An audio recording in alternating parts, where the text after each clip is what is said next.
and welcome to this video. In this lesson, we are going to learn subject pronoun. So let's look at the board. And subject pronoun, first we need to understand what is a subject pronoun. A subject pronoun is a word in a sentence. A word in a sentence. Then another question might come up.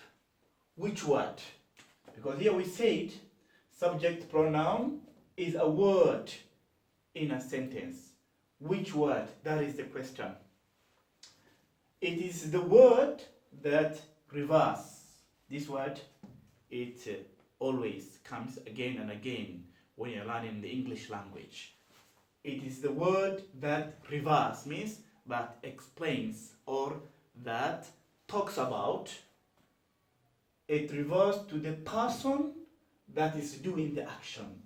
The person that is doing the action in the sentence. For example, I like apples. I like apples.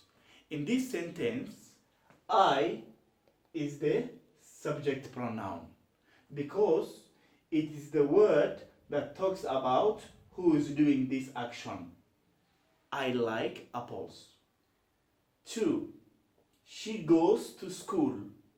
In this sentence, she is the subject pronoun because it is talking about who is doing the action. Next, they eat bread. They is the subject pronoun in this sentence. And then finally, he is rude. He is the subject pronoun because it refers to the person who is doing the action. Then here we have, you sleep early at night. You here, in this sentence, you is the subject pronoun. So if you look at these examples, I, she, they, he, and you are called subject pronouns. And waxaan baranaynaa subject pronoun. Subject pronoun waa magacyal. And what is a subject pronoun? Waa maxay magacyalka? What is a subject pronoun? A subject pronoun is a word in a sentence. Waa erey ku dhex jiro jumlad. Is a word in a sentence. Which word? Marka su'aasha marka isweydiinta mudan waxa waaye word kee waaye? Which word? It is the word that refers to the person that is doing the action. Waa ereyga qeexaya mise ka hadlayo qofka isla markaa ficilka samaynayo. Tusaale marka, I like apples. I waa aniga soo maha. I like waxaan jecelahay apples, tufaaxa. Marka jumlada markaa fiiriso, I waa marka waxaan ka hadlayno. Jumlada Englishka markii qofku uu rabo inuu jumlad uu dhiso mise uu sameeyo, waa laga marmaan qofka inuu garanayo subject pronoun. Waa waxa shayga koowaad oo laga bilaabo marka qofku uu rabo inuu jumlad English dhiso. Runaantii dad badan oo ku adag tahay in jumlad English oo sax ay dhisaan. Marka waxa keenaya waxa waaye ficilada iyo ruleska inta badan ma garanayaan. Marka I waa subject pronoun. I waa aniga soo ma. I like apples. I like apples. Aniga waxaan jecelahay tufaaxa. Number 2, she goes to school. She goes to school. She. See now? She. Waa maxay? Waa ayada. She goes. She goes. Way aadaa. Macnaha way aaday maaha. Waa present simple because of, you can see the verb ends in O, then es. She goes to school. School kay aadaa waay. Waa maalin kasto. Waa everyday action. So marka she waa magacyal, waa ayada. They waa marka ayaga waa marka they eat bread. Ayaga waxay cunaan bread, roti. They eat bread. So marka magacyalkeena waa they. He is rude. He waa marka waa asaga. He is rude. Asaga waxa waaye waa qof madax adag waa. Qof madax adag. He is rude. So he marka waa magacyal. And then qodobka ugu dambeeya, you sleep. You sleep early at night. Habeenkii waxaa seexataa xilli hore. Marka you waxa waaye waa adiga waay. You waxa adiga. So marka waa I aniga, she ayada, they ayaka, and he asaga, you adiga. Okay, now let's move on to the next part. And we have learned the subject pronoun and some examples. Now let us look at this chart. Take a look at this chart that lists all of them. All of them means all pronouns. Here we have subject pronoun. And then here we have to talk about. I made it short for you to understand very quickly. Subject pronoun, to talk about. Number one here, I. I is talking about a person. That is yourself. I, yourself, I. Okay. You is talking about a person. That is you. Okay.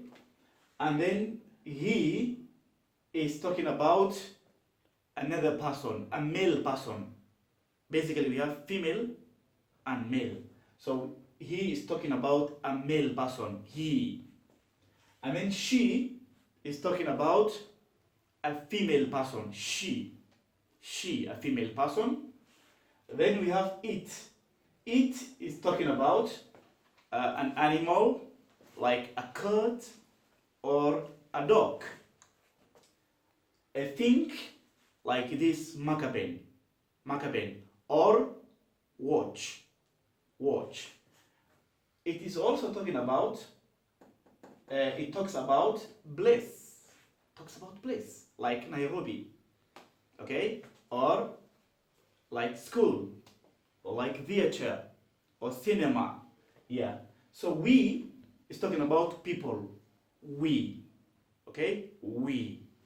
And then we have you, it's talking about again people. This time it's plural, it's not singular. You, one person, you, plural, very many people. They is talking about people, they, it's talking about people. Take a look at this chart. Take a look means theory.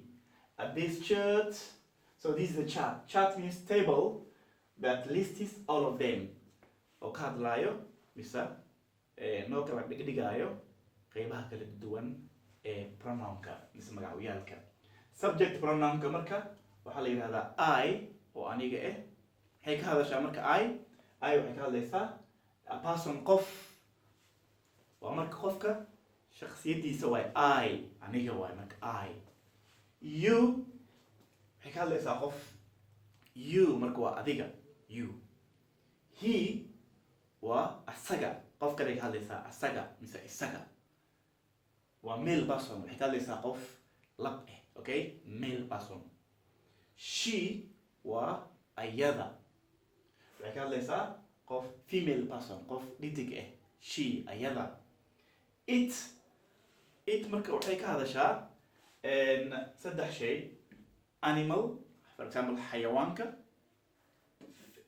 thing, shayga, mise place, male.